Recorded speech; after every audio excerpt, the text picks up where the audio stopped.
द्वादश ज्योतिर्लिंगानी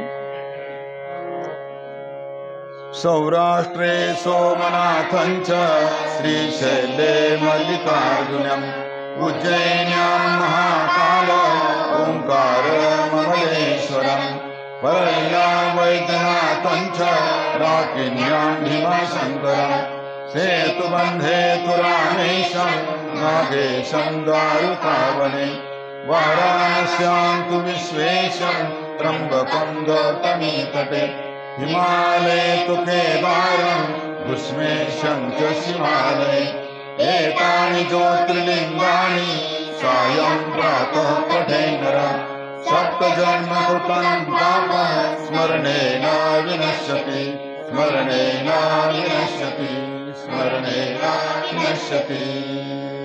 नमः पार्वती पते हर हर महादेव।